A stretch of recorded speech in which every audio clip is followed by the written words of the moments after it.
PFF tweets this out. Why your NFL team won or lost in Week 3 of the Browns? Watson is prone to holding on to the football for too long, but the O-line did him no favors. I would also add in there the play calling was not great. And I'm not a guy that screams about the play calling very often. But at this point, there's everybody in that offense that's on the field or in the meeting rooms shares in responsibility because it just has been disjointed. And if anybody can tell me what they're trying to do, please tell me because I'm like you. I can't figure it out. And I'm usually pretty good at figuring out what they're trying to do. Well, I say it goes back to have no identity. We knew under Bill Callahan offense, the wide zone, and they were going to run the ball, and they were a top five in the NFL rushing the ball. They did have Nick Chubb, until last year. And so, yeah, that's where I say find something that you feel like you can do well and do it until it's stopped.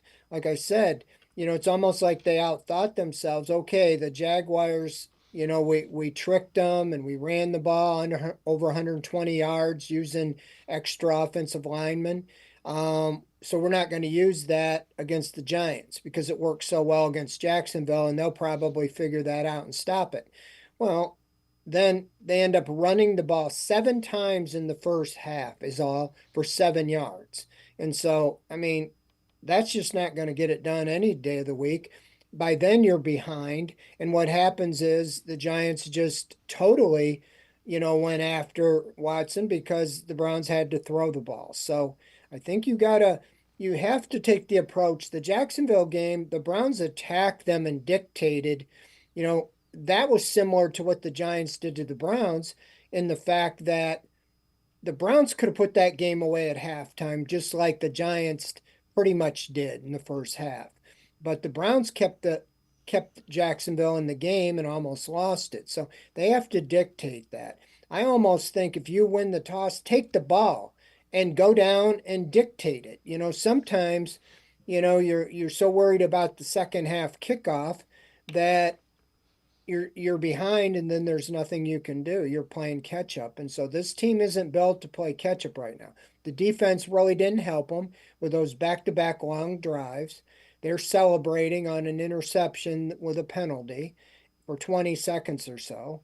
How about shut them down and to give up, that turning point really in the with 32 seconds to go, Watson gets strip sacked and the Giants get a touchdown in 20 seconds and go up by 2 touchdowns. So, the defense has to at least hold him to a field goal. And you talk about Malik Neighbors. I mean, why don't you have Denzel Ward on him instead of Martin Emerson? Denzel Ward's the guy you're paying the big money to shut down the top receiver.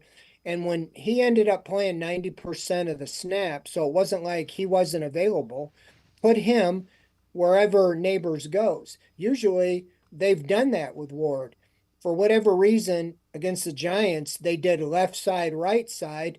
Well, if I'm the Giants, I'm like, well, I'm going on the side opposite Ward, and that's what they did. And Emerson, who's pretty good up and coming guy, he's just not ready to be a great cover guy at this point. And a rookie, took him to task.